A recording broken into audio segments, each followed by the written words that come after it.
রাসূল এবং সাহাবীদের মৃত্যুর পর ইসলামের মধ্যে যত বিকৃতি হয়েছে, যত বেদাতের প্রবেশ হয়েছে, যত শিরকের প্রবেশ হয়েছে, সকল কিছুকে পদদলিত করতে হবে, তবে ইসলামী বিপ্লব সম্ভব। মুসলমানদের বর্তমান যুগে ইসলামী বিপ্লবের দুইটাই মাধ্যম, দুইটাই পদ্ধতি। এক আত-তাসফিয়া, দুই আত-তারবিয়া। তাসফিয়া মানে কি? রাসূলের যুগে এবং সাহাবীদের যুগে যে ইসলাম ছিল, বর্তমান সমাজ থেকে বেদাত এবং শিরককে টেনে হিচড়ে ডাস্টবিনে নিক্ষেপ করে ওই ইসলাম বাস্তবায়ন করতে হবে যে ইসলাম রাসূল সাল্লাল্লাহু আলাইহি ওয়াসাল্লাম এবং সাহাবীদের যুগে ছিল। রাসূল এবং সাহাবীদের মৃত্যুর পর ইসলামের মধ্যে যত বিকৃতি হয়েছে, যত বেদাতের প্রবেশ হয়েছে, যত শিরকের প্রবেশ হয়েছে, সকল কিছুকে পদদলিত করতে হবে, তবে ইসলামী বিপ্লব সম্ভব। তো ফিরকায়ে নাজিয়ার বৈশিষ্ট্য হচ্ছে মা আনা আলাইহি ওয়া আসহাবি, আল্লাহ এবং আল্লাহর রাসূল এবং তার সাহাবীরা যে আদর্শের উপর ছিলেন সেই দিকে ফিরে যেতে হবে। সম্মানিত উপস্থিতি, ফিরকায়ে নাজিয়ার দ্বিতীয় বৈশিষ্ট্য হচ্ছে ফাহমুন নুসুস বিফাহমিস সালাফ, কোরআন এবং হাদিসকে সালাফে সালেহিনের বুঝ অনুযায়ী বুঝতে হবে। আজকের যুগে মানুষ কোরআন এবং হাদিস বুঝতে তিন ভাগে বিভক্ত। আজকের যুগে মানুষ কোরআন এবং হাদিস বুঝতে তিন ভাগে বিভক্ত।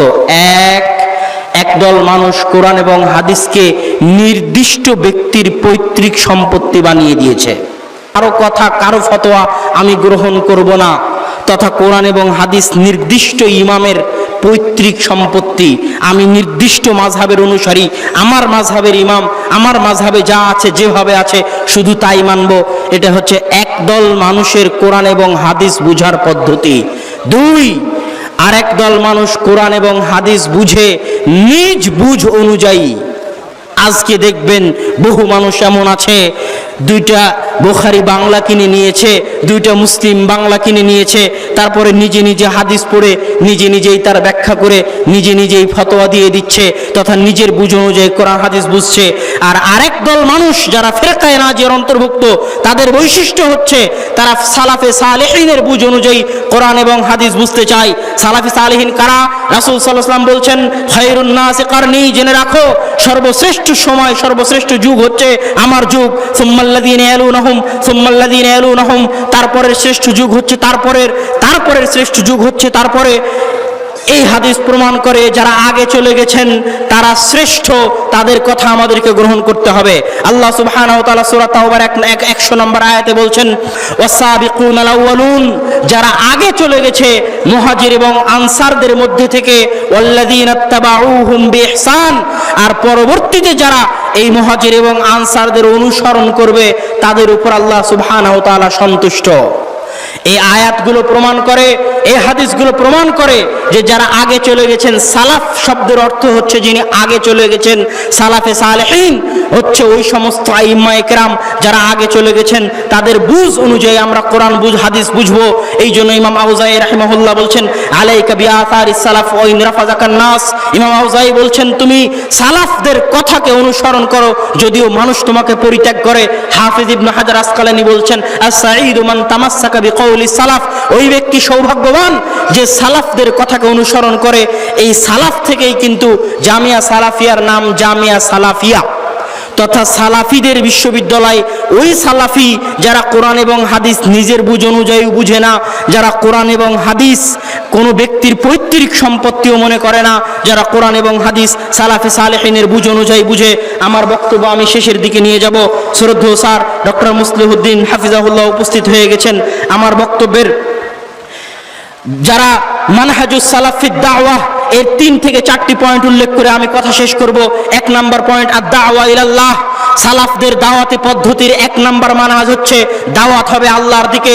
দাওয়াত কোনো নির্দিষ্ট দলের জন্য নয়, দাওয়াত রাষ্ট্র ক্ষমতা দখলের জন্য নয়, দাওয়াত কোনো নির্দিষ্ট সংগঠনের জন্য নয়, দাওয়াত কোনো ব্যক্তির জন্য নয়, দাওয়াত কোনো প্রতিষ্ঠানের জন্য নয় যে আসো আমার দলে অন্তর্ভুক্ত হও, আমার সংগঠনে আসো, এই রকম দাওয়াত নয়। দাওয়াত হবে ইলাল্লাহ, আল্লাহ সুবহানাহু ওয়া তাআলার জন্য। আল্লাহ সুবহানাহু ওয়া তাআলা পবিত্র কোরআন মাজিদে বলছেন, ওয়ালাকাদ বাআসনা ফি কুল্লি উম্মাতিন রাসূলান আন ইবুদুল্লাহ ওয়াজতানিবুত তাগুত। আমরা প্রত্যেক উম্মতের নিকটে একজন রাসূল প্রেরণ করেছি শুধু এই দাওয়াত দেওয়ার জন্য যে আল্লাহর তাওহীদ প্রতিষ্ঠা করো, আল্লাহর একাত্মবাদকে প্রতিষ্ঠা করো। আল্লাহ সুবহানাহু ওয়া তাআলা বলেন, ওয়া মা আরসালনা মিন ক্বাবলিকা মির রাসূলিন, আমি আপনার পূর্বে প্রত্যেক যত রাসূলকে প্রেরণ করেছি সকল রাসূলের নিকটে একই ওহী পাঠিয়েছিলাম যে আন্নী লা ইলাহা ইল্লাল্লাহ, আমি আল্লাহ ব্যতীত কোনো মাবুদ নাই। এই দাওয়াতই হচ্ছে লোকদেরকে দিতে হবে। এটা হচ্ছে 1 নম্বর বৈশিষ্ট্য। 2 নম্বর বৈশিষ্ট্য দাওয়া লিল্লাহ, দাওয়াত হবে শুধু আল্লাহর সন্তুষ্টির জন্য। আবু হুরায়রা রাদিয়াল্লাহু তাআলা আনহু থেকে বর্ণিত, তিনি বলেন রাসূল সাল্লাল্লাহু আলাইহি ওয়াসাল্লাম বলছেন, ইন্না আউওয়ালান নাস ইউকদা ইয়াউমাল কিয়ামা সালাস, কিয়ামতের দিন প্রথম 3 জনের বিচার করা হবে। একজন হচ্ছে ওই ব্যক্তি যে আল্লাহর রাস্তায় তার জীবন দিয়ে দিয়েছে। আপনি এখানে 2 দিন সময় দিয়েছেন, 10 টাকা দিয়েছেন। আর একজন ব্যক্তি জীবন আল্লাহর রাস্তায় দিয়ে দিয়েছে, তাকে কিয়ামতের মাঠে আনা হবে। ফারাফানি আমাহু ফারাফা, তাকে তার নিয়ামতের কথা বলা হবে, সে নিয়ামত স্বীকার করবে। তাকে বলা হবে মা আমিলতা ফি, এই নিয়ামতের বদৌলতে তুমি কি করেছো? সে বলবে কাতালতু ফি সাবিলিক, হে আল্লাহ আমি আপনার রাস্তায় যুদ্ধ করেছি, অস্তুসিদ্ধ, এবং আপনার রাস্তায় যুদ্ধ করতে করতে আমি মৃত্যুবরণ করেছি, আমার জীবনটাও পর্যন্ত আপনার রাস্তায় দিয়ে দিয়েছি। আল্লাহ বলবেন কাযাবতা, তুমি মিথ্যা বলছো, তুমি এই জন্য যুদ্ধ করেছো কালা ইউকালা জারি, যাতে তোমাকে বীর মুক্তিযোদ্ধা বলা হয়, যাতে তোমাকে সাহসী বলা হয়, যাতে তোমাকে মুজাহিদ বলা হয়, এই জন্য তুমি যুদ্ধ করেছো। তারপরে আল্লাহ সুবহানাহু ওয়া তাআলা অর্ডার দিবেন ফাউমিরা ফাসহিবা বিহা আলা ওয়াজহি ফিন নার, তাকে নাকের মুখে উল্টো করে ছেঁচড়াতে ছেঁচড়াতে জাহান্নামে নিক্ষেপ করা হবে। জাহান্নামে কাকে নিক্ষেপ করা হচ্ছে? শহীদকে। স্মরণ রাখবেন, 2য় শ্রেণীর ব্যক্তি হচ্ছে আলেম, তাআল্লামাল কোরআন ওয়া আল্লামাহু, কোরআন শিখেছে, কোরআন শিখিয়েছে। আল্লাহ তাকে নিয়ামতের কথা পেশ করবেন, ফারাফাহু, সে নিয়ামত স্বীকার করে নেবে। তখন আল্লাহ বলবেন মাযা আমিলতা ফি, এই নিয়ামতের বদৌলতে তুমি কি করেছো? সে বলবে তাআল্লামতুল কোরআন ওয়া আল্লামতু, হে আল্লাহ আপনি আমাকে যে নিয়ামত দিয়েছিলেন এই নিয়ামত দিয়ে আমি কোরআন শিখেছি এবং কোরআন শিখিয়েছি, কোরআন এবং হাদিস পড়েছি এবং মানুষকে পড়িয়েছি। তখন আল্লাহ সুবহানাহু ওয়া তাআলা বলেন কাযাবতা, তুমি মিথ্যা বলছো, তুমি এই জন্য কোরআন পড়েছো যেন তোমাকে আলেম বলা হয়, যেন তোমাকে কারি বলা হয়। ফাউমিরা বিহি ফাসহিবা আলা ওয়াজহি ফিন নার, তখন নির্দেশ দেওয়া হবে তাকে নাকের ভরে ছেঁচড়াতে ছেঁচড়াতে জাহান্নামে নিক্ষেপ করা হবে। এরপরে 3য় ব্যক্তি উপস্থিত করা হবে, দানশীল দানবীর, তাকে বলা হবে আল্লাহ সুবহানাহু ওয়া তাআলা তোমাকে অনেক মাল দিয়েছিলেন, ফারাফা, সে তার নিয়ামতের স্বীকার করবে। তাকে বলা হবে মাযা আমিলতা ফি, এই টাকা দিয়ে এই ধন দৌলত দিয়ে তুমি কি করেছো? সে বলবে হে আল্লাহ মা তারাকতু সাবিলান, এমন কোন রাস্তা আমি ছাড়িনি যে রাস্তায় একটা টাকা দান করলে আপনি খুশি হবেন, সেই রাস্তায় আমি টাকা দান করেছি। এমন কোন রাস্তা ছাড়িনি যে রাস্তায় একটা টাকা দান করলে আপনি খুশি হবেন, সেই রাস্তায় আমি টাকা দান করেছি। আল্লাহ বলবেন কাযাবতা, তুমি মিথ্যা বলছো, তুমি এই জন্য দান করেছো যেন তোমাকে দানবীর বলা হয়, জাওয়াত বলা হয়, দানশীল বলা হয়। তাকে নির্দেশ দেওয়া হবে জাহান্নামে তাকে নাকের ভরে ছেঁচড়াতে ছেঁচড়াতে নিক্ষেপ করা হবে। সম্মানিত উপস্থিতি, কোনো সুদখোরকে জাহান্নামে নিক্ষেপ করা হচ্ছে না, কোনো ঘুষখোরকে জাহান্নামে নিক্ষেপ করা হচ্ছে না, কোনো জেনাকার ব্যক্তিকে জাহান্নামে নিক্ষেপ করা হচ্ছে না, কোনো চোরকে জাহান্নামে নিক্ষেপ করা হচ্ছে না।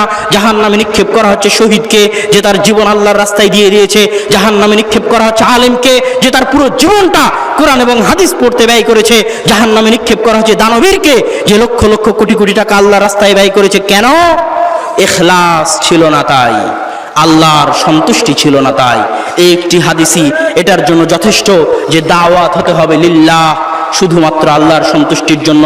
যখন দাওয়াত হবে আল্লাহর সন্তুষ্টির জন্য, তখন যত বাধাই আসুক না কেন, কোনো বাধাই আপনার সামনে বাধা বলে মনে হবে না। জেল হোক, জুলুম হোক, ফাঁসি হোক, যখন দাওয়াত হবে আল্লাহর সন্তুষ্টির জন্য, তখন কিছুই আপনার কাছে কিছুই মনে হবে না, পানি মনে হবে। এই ঝড় বৃষ্টি যা কিছুই আসুক না কেন, সব কিছুকে উপেক্ষা করে আপনি থাকতে পারবেন যদি আপনার দাওয়াত হয় একমাত্র আল্লাহ সুবহানাহু ওয়া তাআলার সন্তুষ্টির জন্য। সম্মানিত উপস্থিতি, মানহাজ সালাফি সালেহিনের দাওয়াতি মানহাজের 3 নম্বর পয়েন্ট আল ইলমু ক্বাবলা আল কওলি ওয়াল আমালি।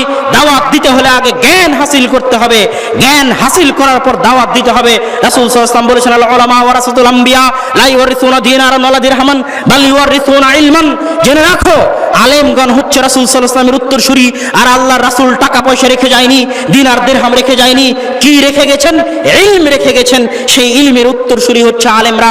এই জন্য আমি বলি আলেমগণ হচ্ছেন রাসূল ও রাসূলিল্লাহ, আল্লাহর রাসূলের রাসূল, আল্লাহর বার্তাবাহকের বার্তাবাহক। যেহেতু আল্লাহর রাসূলের পরে আর কোনো নবী আসবে না, আল্লাহর রাসূলের পরে আর কোনো রাসূল আসবে না, সেহেতু কিয়ামত পর্যন্ত রাসূলের স্থলাভিষিক্ত হয়ে দাওয়াতি কাজ আঞ্জাম দেওয়ার দায়িত্ব হচ্ছে আলেমদের। আর জ্ঞান ব্যতীত দাওয়াতি কাজ করা যাবে না। ইমাম বুখারী রাহিমাহুল্লাহ বলছেন, আল ইলমু ক্বাবলা আল কওলি ওয়াল আমালি, দাওয়াতি কাজ করার আগে, কথা এবং কাজের আগে তোমাদেরকে জ্ঞান হাসিল করতে হবে। আজকে আমরা দেখি জ্ঞান হাসিল ছাড়াই দাওয়াতি কাজের কত ক্ষতি। তাবলীগ জামাতের দিকে দেখুন, জাহেল মানুষ দিয়ে দাওয়াতি কাজ করার জন্য আজকে তারা দাড়ি টুপি মাথায় গিয়ে পরস্পরে ঝগড়া করতেছে, গন্ডগোল করতেছে। এদেশে যত অধিকাংশ সংগঠন, অধিকাংশ দলের অধিকাংশ ক্ষেত্রে জাহেল মানুষকে দিয়ে দাওয়াতি কাজ করা হয়। আলেম লাগবে দাওয়াতি কাজ করার জন্য।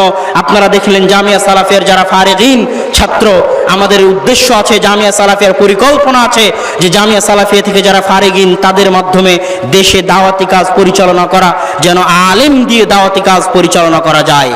শেষ পয়েন্ট, মানহাজুস সালাফিদ দাওয়া, সালাফদের দাওয়া সালাফিয়া, সালাফদের দাওয়াতি কাজের যে পদ্ধতি, যে মাধ্যমগুলো তারা অনুসরণ করতেন, যে নীতিগুলো তারা অনুসরণ করতেন, তার 4 নাম্বার পয়েন্ট উল্লেখ করে আমার বক্তব্য শেষ করবো ইনশাল্লাহ। 4 নাম্বার পয়েন্ট হচ্ছে, কোনো প্রকার দলীয় সংকীর্ণতা, দলীয় কোন্দল, হিংসা বিদ্বেষ রাখা যাবে না। জাবের রাদিয়াল্লাহু তাআলা আনহু থেকে বর্ণিত, তিনি বলেন, একদা মুহাজিরদের একজন ব্যক্তি আনসারদের একজন ব্যক্তিকে কাসা মারলো। তখন আনসারদের একজন ব্যক্তি বলল, ইয়া আলাল আনসার, মুহাজিরদের একজন ব্যক্তি বলল, ইয়া আলাল মুহাজিরিন, কোথায় হে আনসারেরা আসো, মুহাজির আমাকে মারতেছে। আর মুহাজির বলতেছে, কোথায় হে মুহাজিরেরা আসো, আনসার আমাকে মারতেছে। এই বলে দুই দলে বিভক্ত হয়ে গেল, লড়াই লাগে লাগে। এমত অবস্থায় রাসূল সাল্লাল্লাহু আলাইহি ওয়াসাল্লাম বলছেন, মা বালু দাওয়াল জাহিলিয়া, হে সাহাবীরা, কি এই জাহিলিয়াতের দাওয়াত, কি এই জাহিলিয়াতের আহ্বান, দাহা ফাইন্নাহা খাবিসা, এই জাহিলিয়াতের দাওয়াতকে পরিত্যাগ করো, কেননা এটি ঘৃণ্যের জিনিস, নিকৃষ্ট জিনিস, অপছন্দনীয় জিনিস। মুসলমান মুসলমানে লড়াই করতে পারে না, মুসলমান মুসলমানে হিংসা বিদ্বেষ রাখতে পারে না। আল্লাহ সুবহানাহু ওয়া তাআলা সূরা হুজরাতের 10 নম্বর আয়াতে বলছেন, ইন্নামাল মুমিনুনা ইখওয়া, ভ্রাতৃত্বের একমাত্র বন্ধন, একমাত্র ভিত্তি হচ্ছে ঈমান। লা ইলাহা ইল্লাল্লাহ বলেছে পৃথিবীর প্রত্যেক যে মুসলিম, সে মুসলিম আপনার ভাই। ভ্রাতৃত্বের বন্ধন এটা নয় যে আমার দলে আসলে তুমি ভাই, আমার দলে না থাকলে তুমি আমার শত্রু। ভ্রাতৃত্বের এই বন্ধন তৈরি করা মানে বেদাত তৈরি করা, অন্যায় তৈরি করা। ভ্রাতৃত্বের একমাত্র মাধ্যম হচ্ছে কালেমা লা ইলাহা ইল্লাল্লাহ। প্রত্যেক মুসলিম আপনার ভাই, তাকে আপনাকে ভালোবাসতে হবে।